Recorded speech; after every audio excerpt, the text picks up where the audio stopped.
당신의 선택은 뭐 선거 광고 같은데 그런 거 아니고요.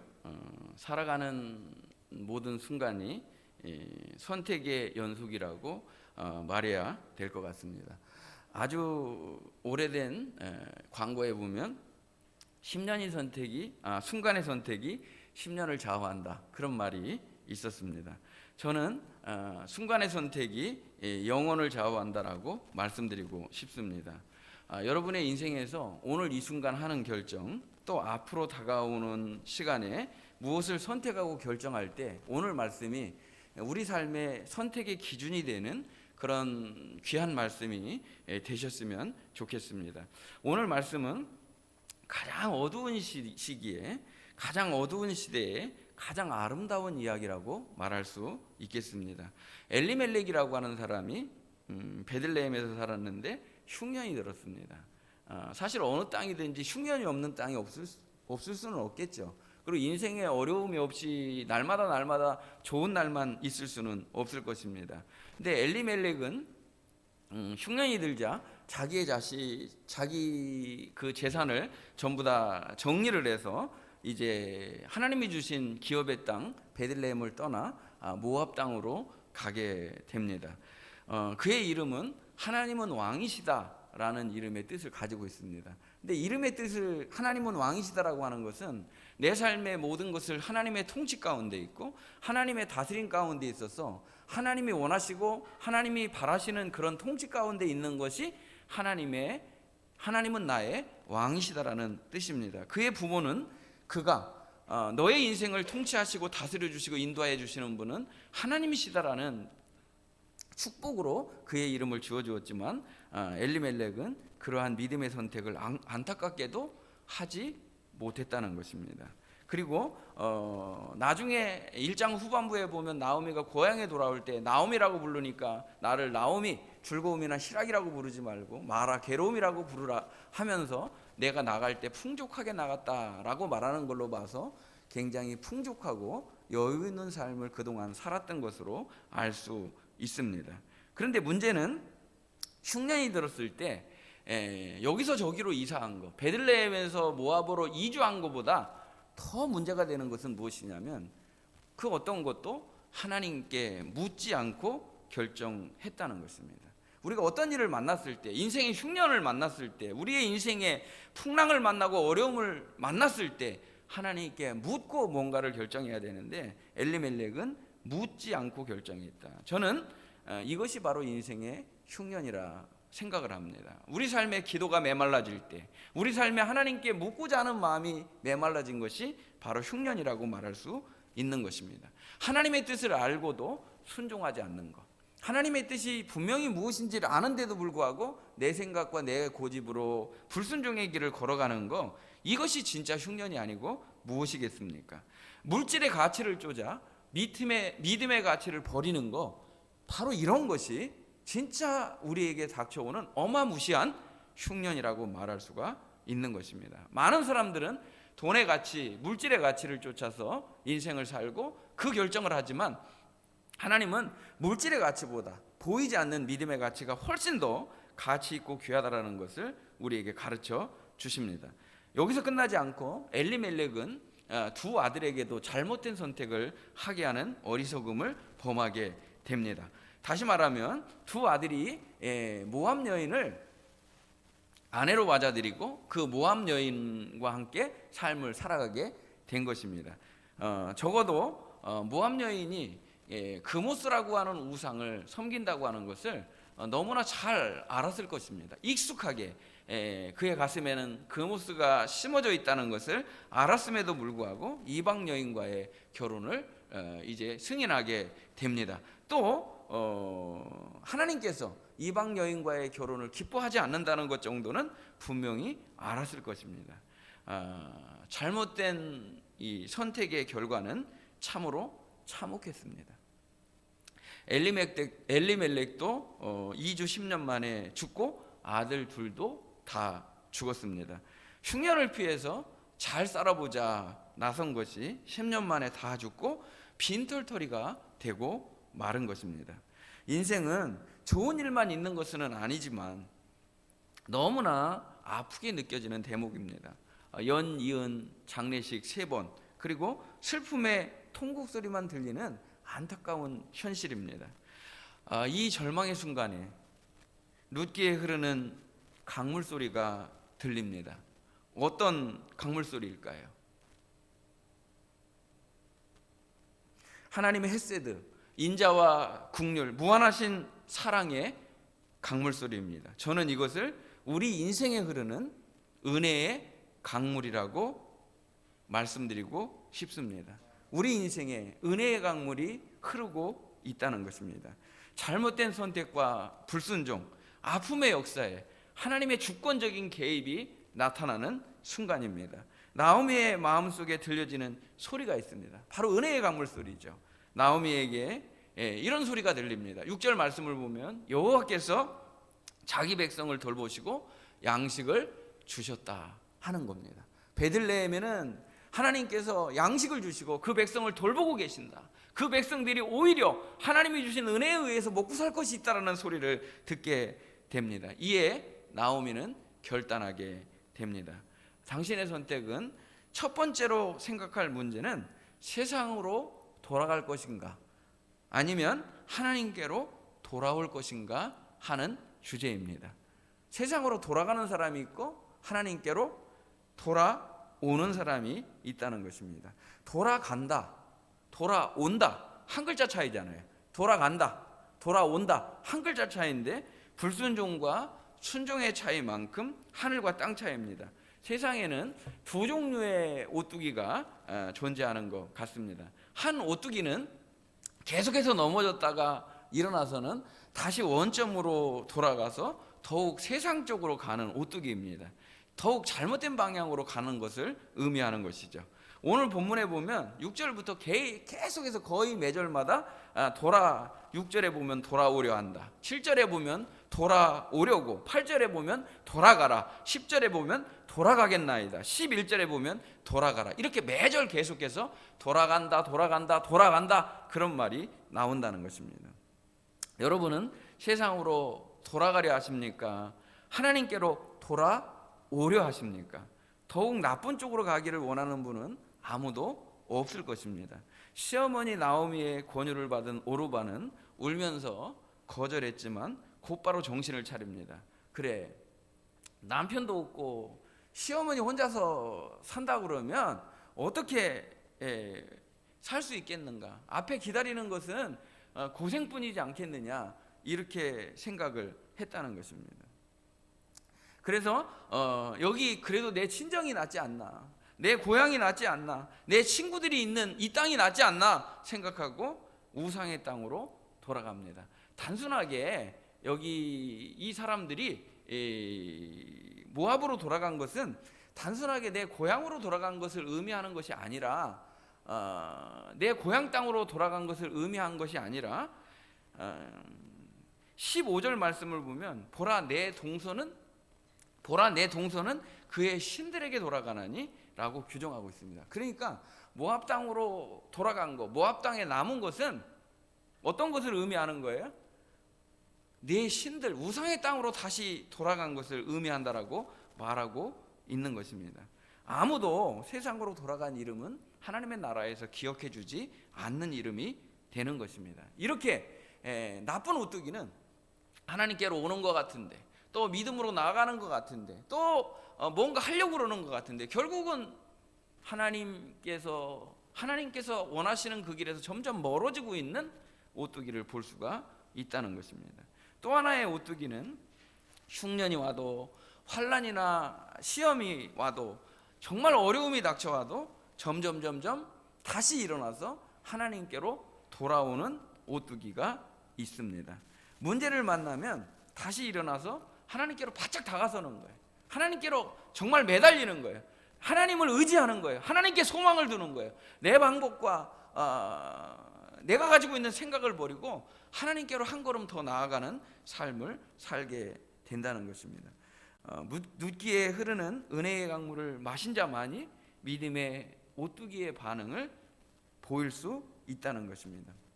성경 말씀에 축소판이라고 할 수 있는 탕자의 비유가 누가복음 16장에 나오는데, 거기에 보면 둘째 아들이 자신의 그 아버지에게 재산을 미리 상속해 달라고 그렇게 말을 합니다.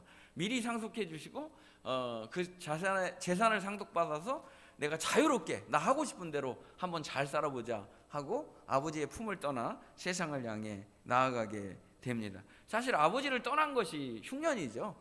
내가 한번 해보겠다 하는 마음이 교만이고 흉년이죠. 며칠이 못 돼요 실제 인생에서 흉년을 만나게 됩니다. 아주 처절한 궁핍함에 처하게 됐을 때 비로소 이 둘째 아들이 아버지가 생각이 납니다. 아버지의 사랑이 생각이 납니다. 아버지의 따뜻함이 생각이 납니다. 아버지께 보호받았던 그 은혜가 얼마나 존귀한 것인지를 알게 됩니다. 그러면서 누가복음 15장 17절에 보면 이에 스스로 돌이켜라고 말하고 있습니다. 이에 스스로 돌이켰다는 거예요.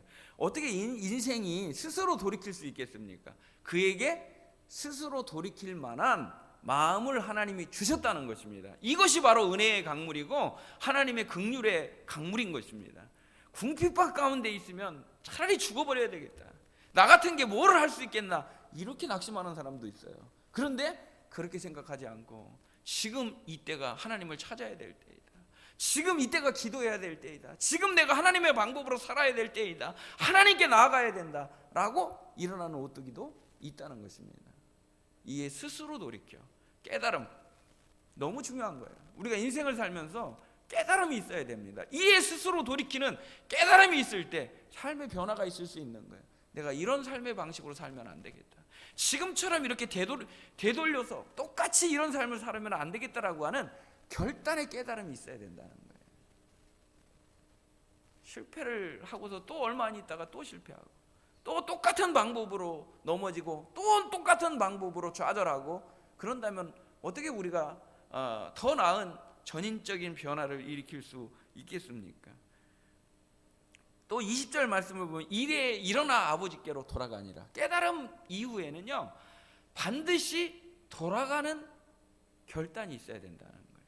깨달음 이후에는요 그 깨달음을 실천하는 삶이 있어야 된다는 거예요. 이에 스스로 돌이켜 그 다음에 따라오는 것이 아버지께로 돌아가니라. 아버지께로 돌아갔다는 거예요. 생각나는 것이 은혜입니다. 돌이키는 것이 은혜입니다. 결단을 실행으로 옮겨내는 것이 은혜입니다.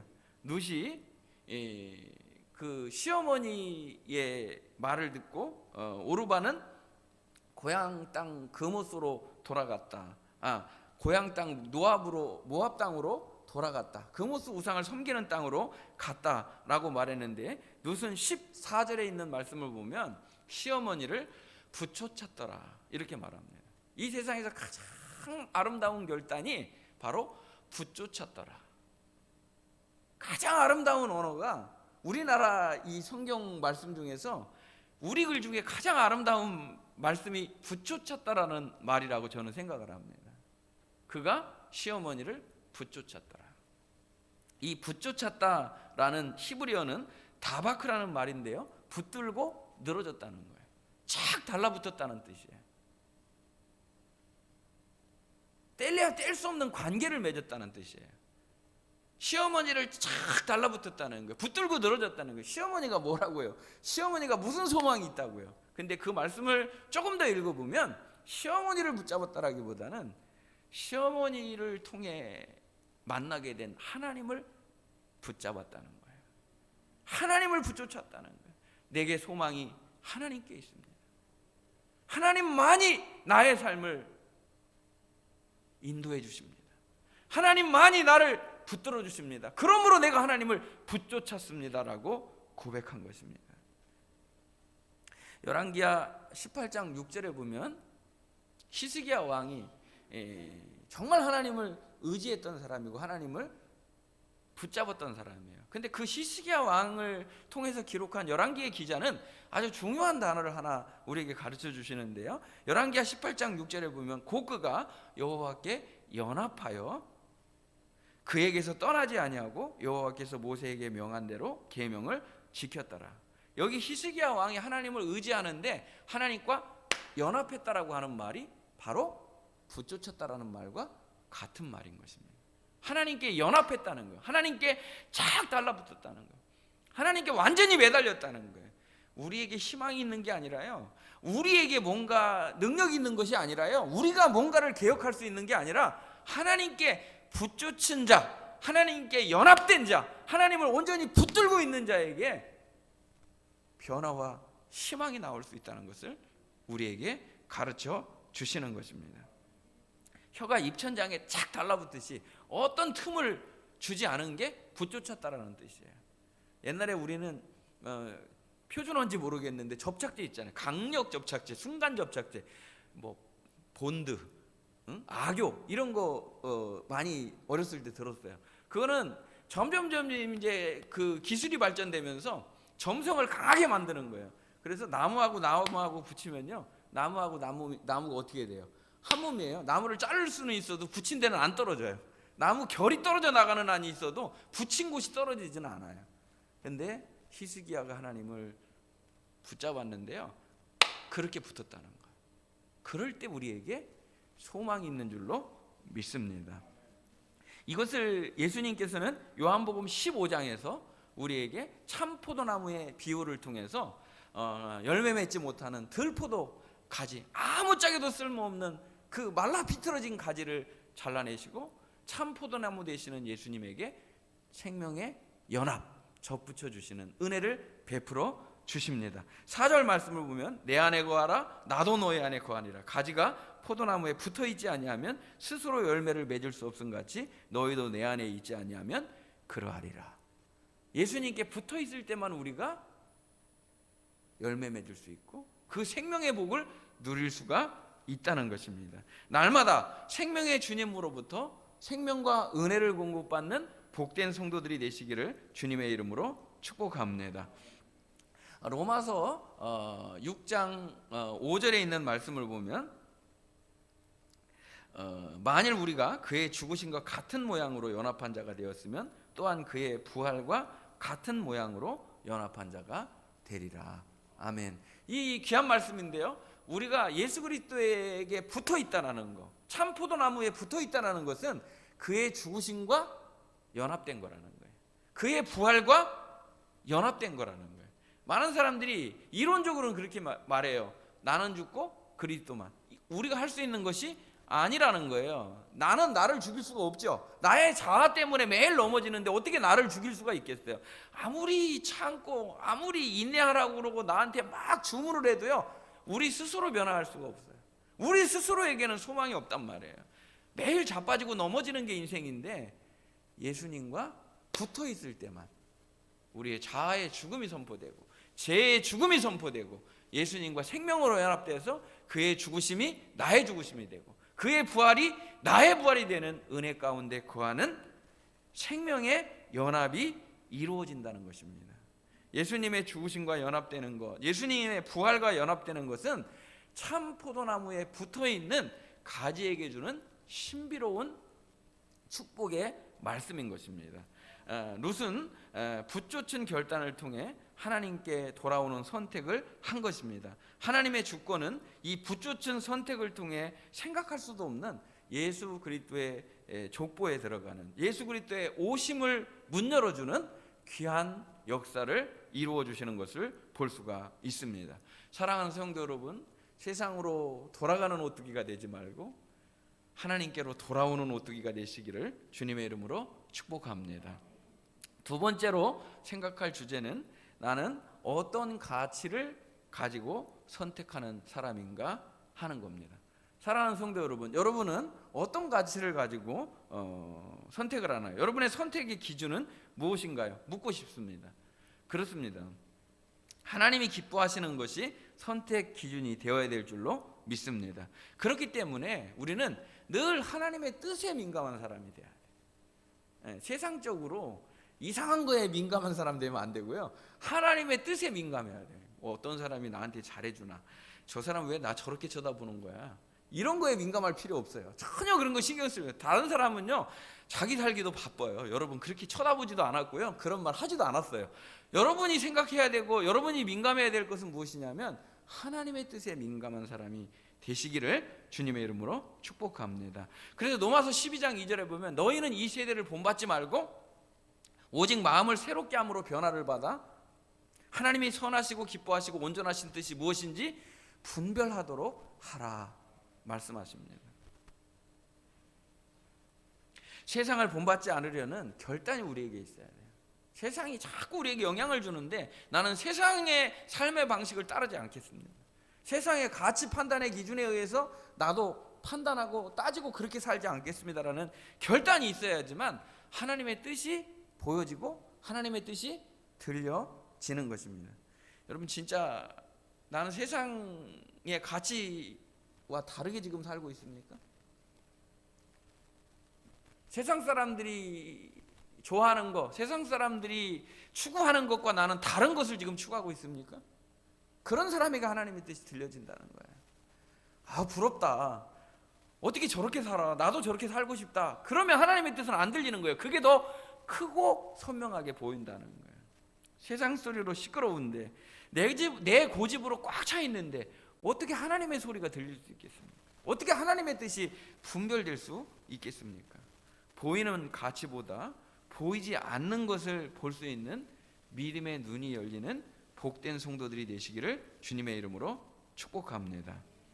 겉으로 보일 때 겉으로 보이는 것이 좋아 보인다고 그래서 다 좋은 건 아닙니다, 여러분. 겉보기 뭐 놀랄 만한 거 여러분 다 아시잖아요. 뭐 SNS에 사진 올릴 때요, 극단적으로 사진 찍는 데가 상체면은요 사진에 나오는 데만 꾸며요. 밑에는 안 꾸미고요. 심지어는 방송에 나오는 아나운서가요 밑에는 운동화 신고 위에는 정장을 입었어요. 그게 잘못됐다라는 게 아니라 이 세상은 보여주시기식이라는 거예요. 굉장히 잘 플레이팅된 그 요리를 해놓고요 행복한 표정을 짓고 사진을 찍었는데요 실제는 마음은 썩어 문드러졌어요. 그렇게 살아가는 사람이 생각보다 많을 수 있다는 거예요. 소돔과 고모라가 여러분 겉보기에 얼마나 화려합니까? 그 안에는 죄악으로 정말 처절하게 상처나고 찢긴 사람들이 고통 중에 있는 곳이 소돔과 고모라 이 세상일 수 있다는 것입니다. 여러분 화려함 때문에 하나님이 보여주시는 진짜를 못 알아보는 어리석음을 범하지 않는 성도들이 되시기를 주님의 이름으로 축복합니다. 지금 당장 보기에는 오르바의 선택이 어때요? 현명해 보입니다. 잘한 선택으로 보인다는 거예요. 그게 편한 길이니까, 그게 쉬워 보이니까 오르바의 선택이 좋을 수 있다는 거예요. 롯은 고난을 자처하는 미련한 선택을 한 것으로 보입니다. 그러나 하나님을 선택한 백성이 후회한 적이 있나요? 하나님을 자기 하나님으로 나의 하나님으로 선택한 백성이 후회한 적 있나요? 그렇지 않다는 것입니다. 시편 33편 12절 말씀을 보면 여호와를 자기 하나님으로 삼은 나라 곧 하나님의 기업으로 선택된 백성은 복이 있도다. 하나님을 자기 하나님으로 삼은 나라, 하나님을 나의 하나님으로 선택한 사람은 진짜 복 받은 거라는 거예요. 최고의 복을 누리는 거라는 거예요. 하나님 믿는 게 최고의 복이라는 거예요. 근데 더 중요한 게 있어요. 여기 보면 이 말씀을 깊이 들어가 보니까 하나님을 자기 하나님으로 나의 하나님으로 내가 선택한 줄 알았는데 그것이 아니라 그 전에 하나님의 선택이, 하나님의 부르심이 있었다는 거예요. 그분이 나를 부르셨다는 거예요. 그분이 나를 여기로 인도해 주셨다는 거예요. 그분이 나를 하나님의 자녀 삼아 주셨기 때문에 하나님을 내가 선택할 수 있었다는 거예요. 은혜의 강물을 떠서 마실 수 있도록 하나님이 은혜 주신 거라는 거예요. 내 앞에 은혜의 강물을 흐르게 하시고 그 물을 떠먹게 하신 분이 바로 하나님이시라는 거예요. 이것이 바로 하나님의 주권에 대한 응답입니다. 변함없이 유유히 흐르는 강물을 흐르게 하시고 이 역사의 수레바퀴를 돌리시면서 하나님은 나에게 특별한 은혜를 주셔서 그 부르심에 응답할 마음을 주셨다는 거예요. 나같이 미련하고 고집센 사람이 어찌 주님을 인정하고 따를 수 있겠습니까? 오직 주님께서 은혜 주셔서 들리게 하시고 믿게 하시고 따르게 하셨기 때문에 내가 주님을 믿을 수 있게 된 줄로 믿습니다. 그러니까 모든 것이 은혜입니다라고 고백하는 것입니다.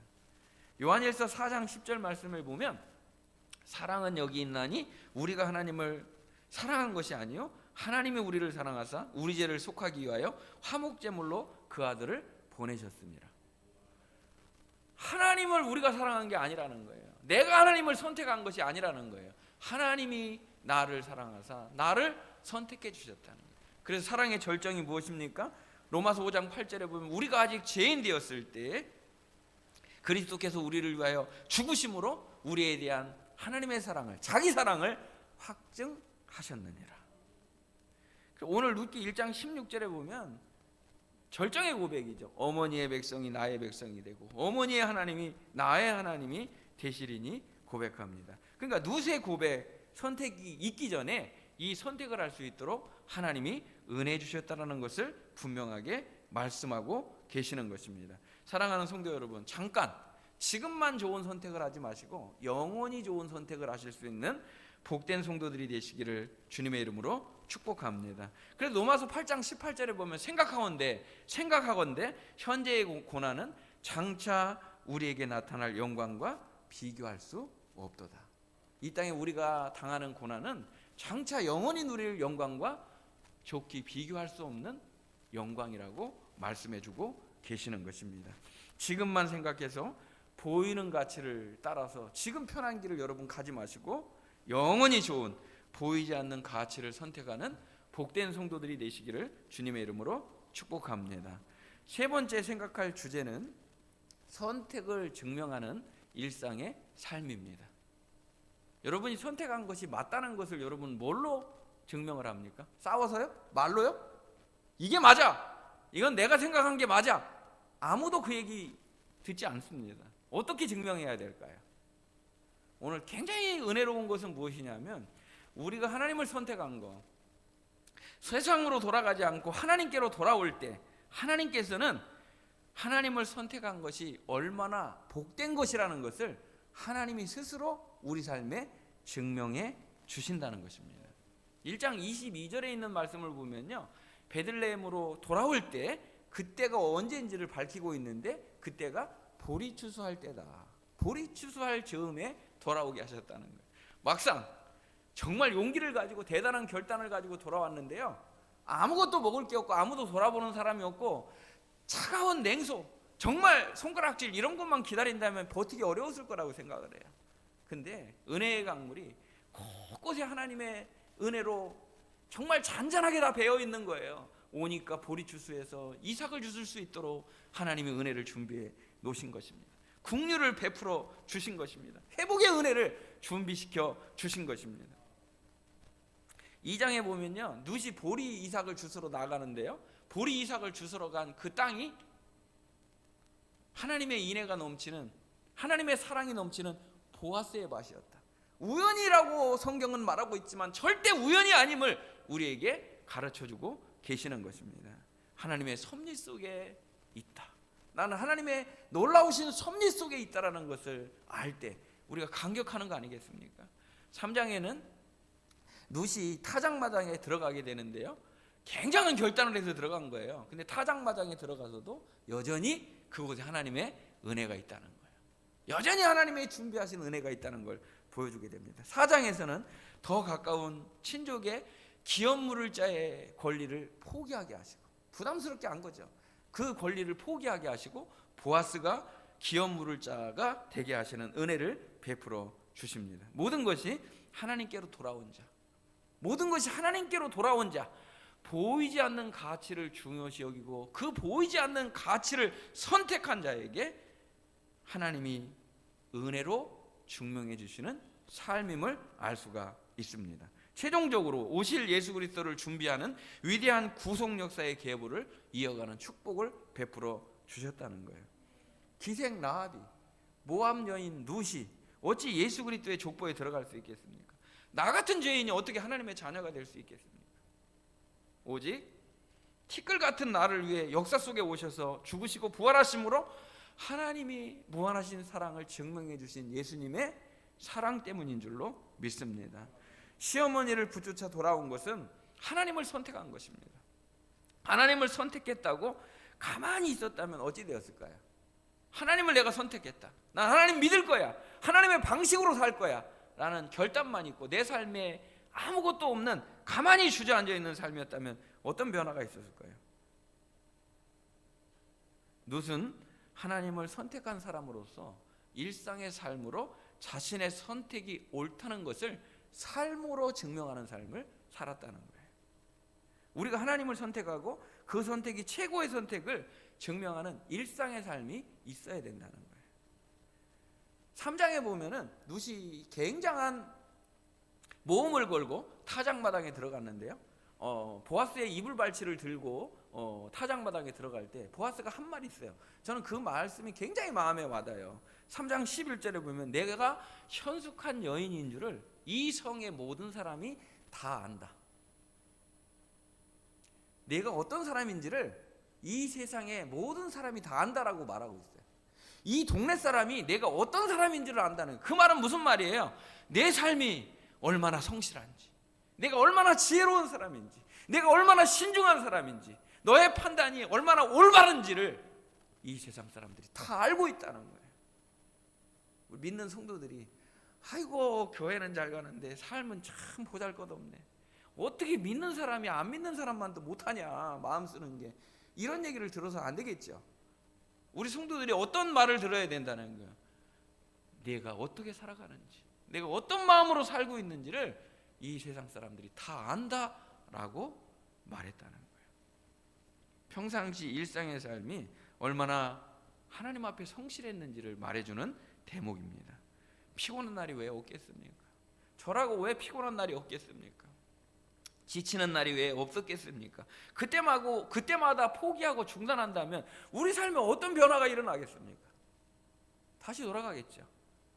그럼에도 불구하고 지치고 힘들고 어려운 날에도 여전히 하나님을 붙쫓은 삶, 보이지 않는 가치를 중대하게 여기고 내 삶으로 하나님을 선택한 것이 맞다는 것을 하나님이 증명해 주시고 내가 그 삶을 살아내는 은혜 가운데 있는 거 얼마나 중요한 은혜입니까?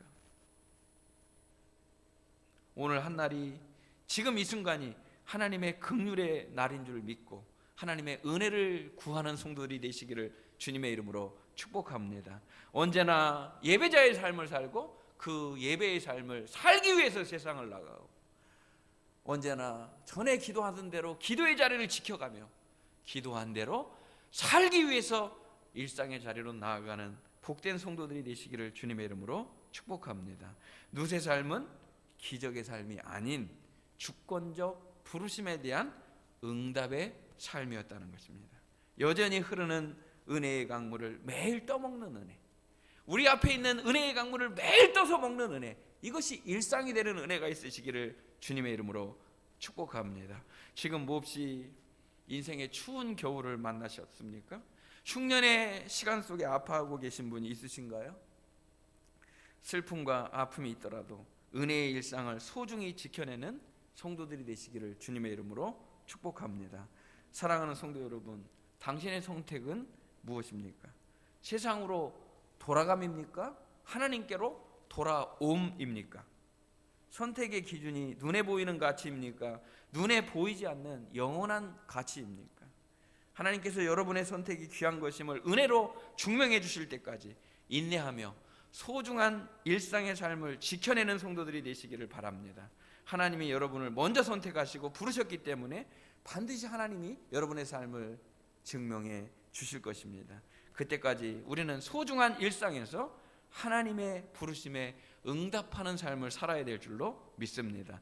참 포도나무 되신 예수님께 붙어서 예수님의 죽으심과 연합하고 부활과 연합해 열매 맺는 귀한 삶을 사는 모든 성도들이 되시기를 주님의 이름으로 축복합니다. 기도하시겠습니다. 하나님 감사합니다. 오늘